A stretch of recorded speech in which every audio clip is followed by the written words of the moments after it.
pessoal, tudo bem?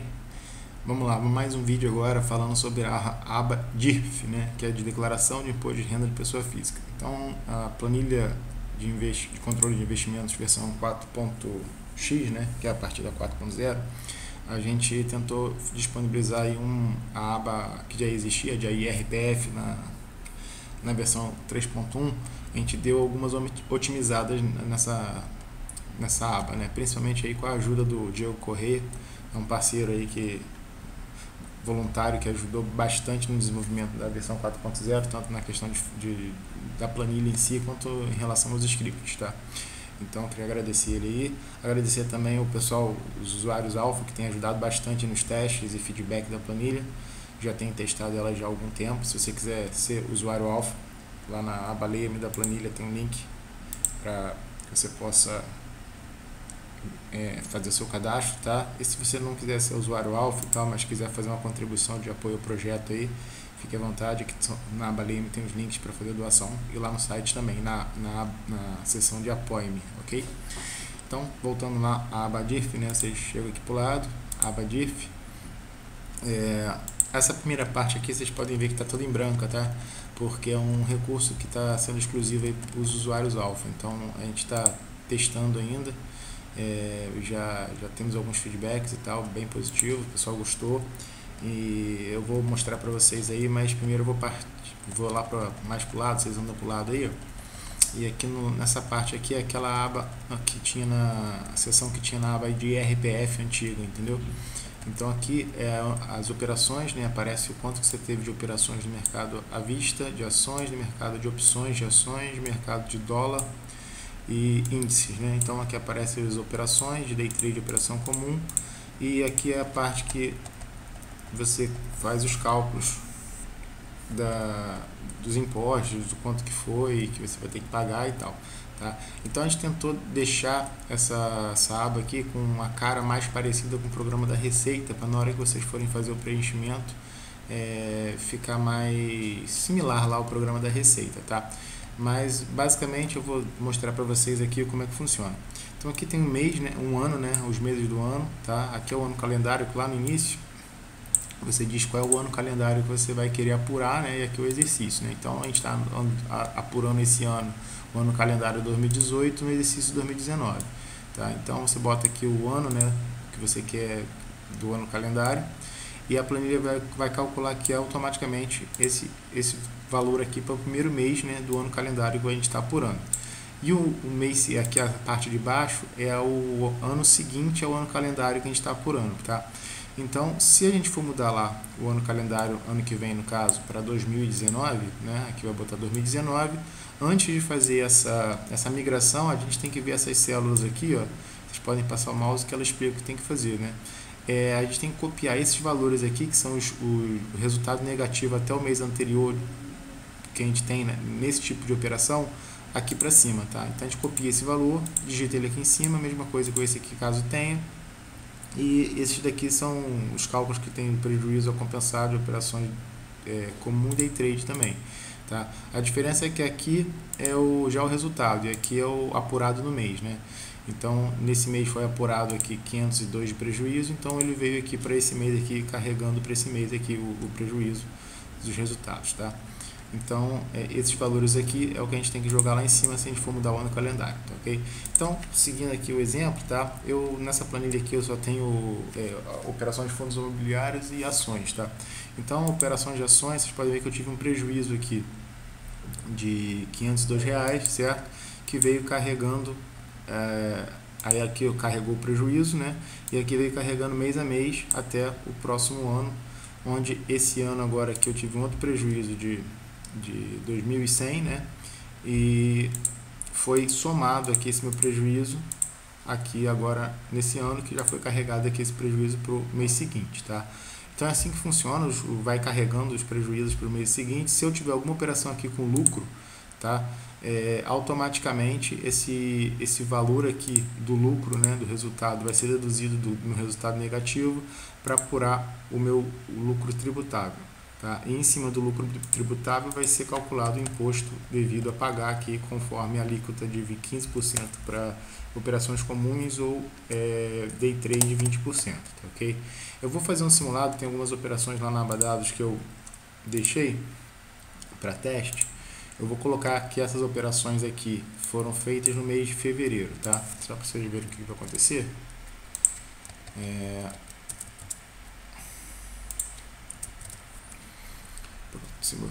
Alterei esses três valores aqui para fevereiro, tá?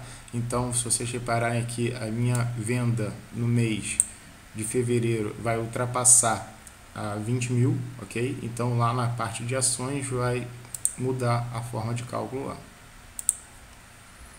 Vou esperar um pouquinho que a planilha está recalculando. Olha lá, como ultrapassei lá o limite de 20 mil, né, operações comuns, mercado à vista de ações, ele apurou aqui automaticamente R$ 3.262 de lucro que eu tive no mês de fevereiro, no caso, certo? Então, vocês podem ver que aquele meu resultado negativo de 600, né, 633 que eu tinha acumulado de prejuízo, ele fez aqui a subtração, ok? E o base de cálculo aqui para cálculo do imposto de 15% nesse mês deu 639, ok? Então, com esse valor aqui de 639, apura 15% em cima dele e calcula aqui que eu teria que... Opa, desculpa.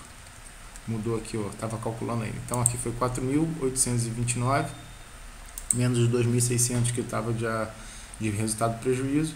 A base de cálculo do imposto foi para 2.169, ok? 15% em cima desse valor, deu 329 aqui de imposto a pagar, tá? Esse valor aqui, vocês podem ir seguindo para o lado, ele vai ser calculado aqui. Essa coluna aqui é o somatório de imposto a pagar no mês, contabilizando todos os tipos de operação, tanto opções, quanto índice futuro, quanto day trade, dólar. Então todos esses mercados aqui, automaticamente a planilha vai fazer aqui os cálculos, né? Nessas colunas aqui vai fazer as apurações do quanto tem que pagar e compensação de prejuízos passados. Aqui vai te dar a consolidação do mês, né? E aqui vai te dar o quanto você tem que pagar de acumulado no mês, tá? E se vocês repararem, aqui tem uma coluna de IR na fonte, né? Ou seja, lá na aba dados, se vocês voltarem lá na aba dados, tem uma coluna aqui IRPF do duro, né? Que na verdade é o IRRF, né? Que é descontado automaticamente aí quando você faz operações e fica retido na fonte. Então, quando vocês perceberem que na nota de corretagem a corretora de vocês deduziu esse valor do imposto da sua nota de corretagem, vocês podem lançar esse valor aqui na operação e a cada valor que você for contabilizando nessa coluna aqui, né, que foi deduzido lá na sua nota de corretagem, as operações, vocês, ao vir aqui na aba de DIF, deixa eu voltar aqui, vai somando esse valor aqui nessa coluna, tá? Para quê? Para que esse valor aqui seja deduzido do imposto que você vai ter que pagar, tá bom? Então isso daí também é automático. E aqui é o imposto pago, tá? Se você pagar esse valor aqui nesse mês, você vai lançar aqui que você pagou isso aqui é manual, tá? Colunas amarelas, vocês passam a mão aqui, ó, certo? Então aparece o que é que você bota o que você pagou, só para você ter o controle que você já pagou ou não aquele valor, tá? Lembrando, quando você mudar no calendário, como aqui é uma coluna manual, esse valor aqui ele vai ficar retido aqui, então você teria que apagar ou mover ele manualmente aí, ok? Mas, tirando isso daí, ainda tem a parte aqui de operações de renda variável com fundos imobiliários, tá? Então, nos fundos imobiliários é a mesma metodologia, mas ele é feito um cálculo à parte aqui. Então, você tem aqui os meses do ano, o calendário, o resultado, né, do mensal. Aqui, se você tiver algum valor passado aí, de prejuízo, você lança aqui para ele já ir carregando esse valor, certo? Aqui vocês podem ver que eu tive um lucro aqui, né, de R$1,12, então como não tem isenção de fundos imobiliários, é sempre 20% acima de qualquer lucro, apurou um resultado aqui de 22 centavos. Como era menor que R$10, aqui vem o status consolidado da sua DARF, ou seja, o quanto você vai ter que pagar naquela DARF mensal, né? Então aqui com esse status consolidado, vocês podem ver que apurou aqui 22 centavos para eu pagar. Como era menor que R$10, então deu uma coluna de status aqui, dizendo que a DARF gerada é menos que R$10, então a gente não consegue gerar. Então acumula esse valor, ele vai carregando esse valor aqui até o próximo mês, onde eu tinha um valor aqui de lucro de R$27, então apurou mais R$5, certo? Então somou os 5,54 mais os 22 centavos que eu tinha para pagar, deu 5,76, ainda assim menor que R$10, não conseguia gerar a DARF. Então no próximo mês não teve operação nenhuma, se repetiu, e em dezembro eu tive uma operação aqui de R$ 88,90 de lucro, certo? Então eu apurou aqui R$17 de imposto a pagar em cima desses R$ 88, certo? E somou esse 17 aqui com meus 5,76, gerando uma DARF aqui de 23,54 e acusou aqui que eu precisaria gerar o pagamento da DARF, tá? Então vocês podem, aqui tem um site da Receita, vocês podem fazer o programa Syscalc ou tentar acessar o Syscalc Web. Eu tentei pelo Syscalc Web, não consegui, eu tive que fazer a DARF baixar o programa e fazer, tá? Mas aí fica a critério de vocês, tá? E lancei aqui no valor de janeiro, né, que eu paguei no final de janeiro, esse valor aqui de 23,54 para eu saber que eu já paguei, ok? E o resultado de fevereiro, vocês podem ver que, como aqui apurou 329 daquela operação que a gente simulou lá em ações, né? Então, como eu não tive nenhum imposto aqui a pagar de imposto sobre fundos imobiliários, então hoje esse mês está gerando uma DARF aqui também de 329, que eu tenho até o final de março para pagar essa DARF aqui, ok?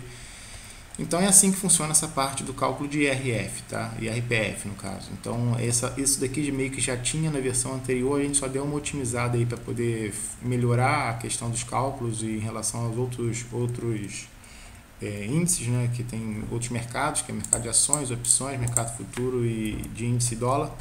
E também para tentar deixar os cálculos aqui, a planilha, mais similar ao programa da Receita aí, tá ok? Então é isso aí. Lembrando, tá? Reforçando, que está escrito aqui no título, ó, sempre confira os dados em seu informe de rendimentos antes de enviar as informações da Receita Federal. Ou seja, essa planilha aqui, ela, embora seja uma planilha que a gente tem todo o trabalho aí para fazer os cálculos da melhor forma possível, pode ser que tenha algum erro, tá? Então a gente está trabalhando aí sempre que tem erro, o pessoal, tanto do grupo alfa quanto dos usuários, eles reportam, a gente tenta corrigir o mais breve possível, porém o motivo dela é auxiliar aos cálculos, tá? Então sempre, se vocês tiverem dúvidas de como funciona ou se tem algum erro aqui na planilha, procure um contador especialista em cálculos de bolsa, tá? Para fazer as conferências, ou então entre em contato com a gente aí, que a gente tenta ajudar no que for possível, tá ok?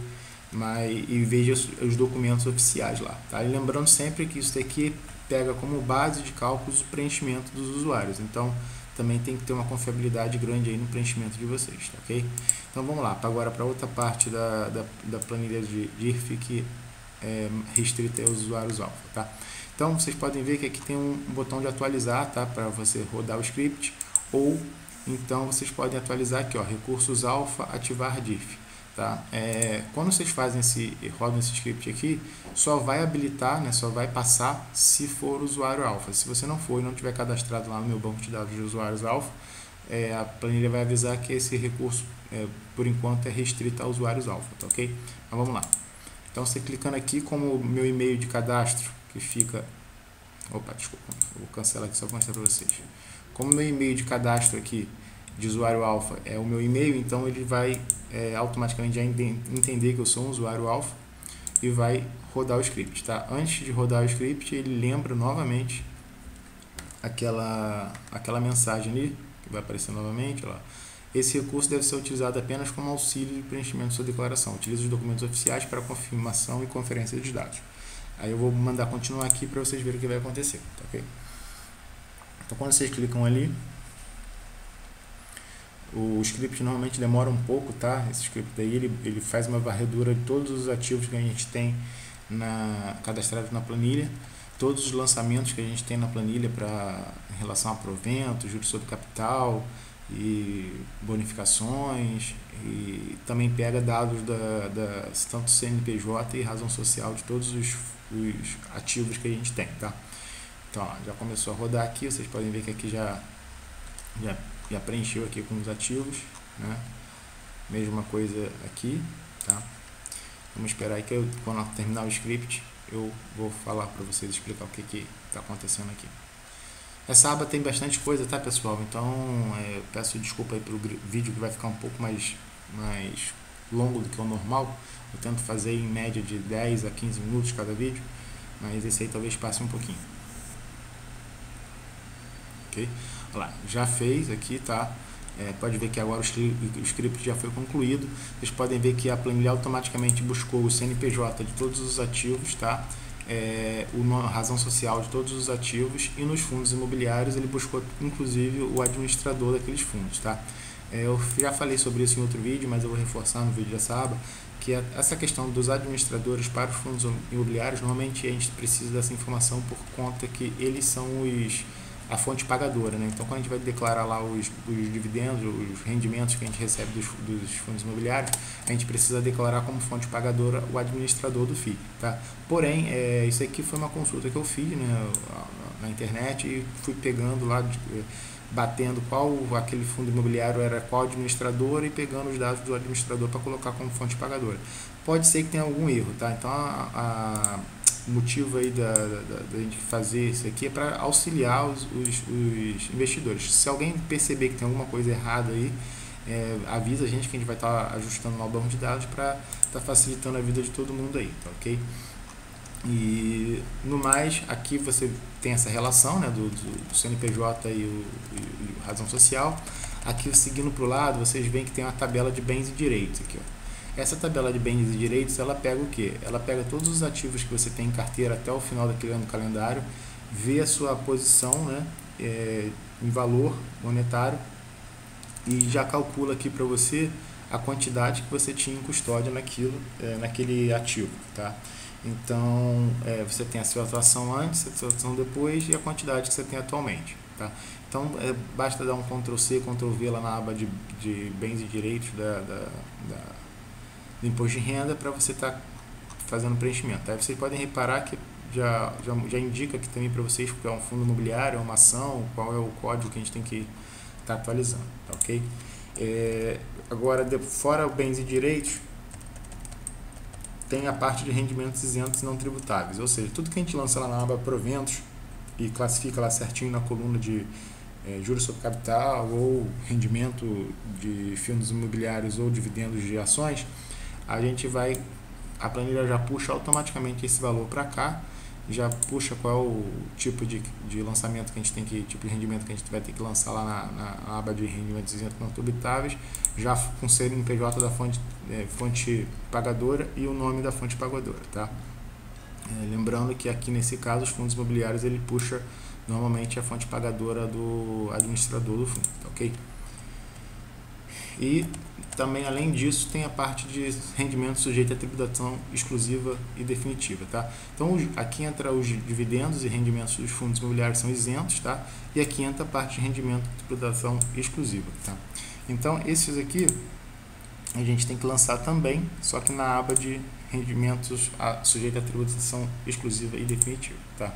Agora, é bem simples, então a sistemática é mais mesmo para auxiliar a gente aí de uma forma rápida a conseguir todos esses dados, ao invés de ter que ficar buscando na internet aí um por um, tá? E depois de tudo preenchido, a gente só vai precisar pegar os documentos oficiais e fazer uma conferência rápida lá, se está tudo batendo certinho, tá ok?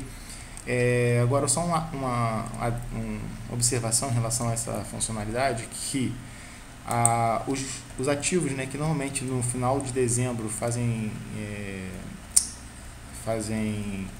divulgação, né, de proventos ou dividendos ou juros sobre capital que vai ser pago no calendário seguinte, ou seja, eles divulgam em dezembro, mas vão pagar só em janeiro ou fevereiro do ano seguinte, tá? Isso daí a gente tem que declarar, tá? Então, uma regra específica para esses casos, que a gente tem que declarar na aba de bens e direitos esse direito de recebimento de um provento futuro, tá? Eu peço para vocês que pesquisem na internet e se informem melhor sobre essa situação, que é uma situação atípica, mas como a planilha ela pega os dados que a gente preenche lá e a data que a gente preenche na aba de proventos, então ela pega o que caiu a data que caiu na nossa conta, né?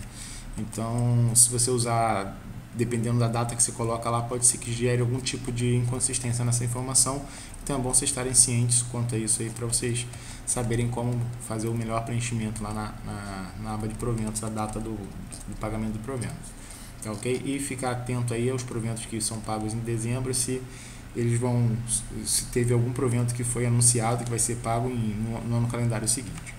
Tá, ok, pessoal? Então acho que é isso. Falei bastante aí sobre a aba de IRF, né? Então acho que deu para dar uma visão geral aí de qual é o funcionamento dela, qual é o objetivo. Espero que vocês gostem aí. E quem gostou, peço aí para curtir o vídeo, se inscrever no canal, compartilhar com os amigos. E quem puder fazer uma contribuição de apoio aí, a gente agradece, tá? E quem quiser ser usuário alfa, para além de ter acesso às planilhas de teste e desenvolvimento, ter acesso a alguns recursos exclusivos aí que a gente está fazendo para motivar o pessoal que está apoiando o projeto. Tá, ok? Por enquanto é só, então até o próximo vídeo. Abraço!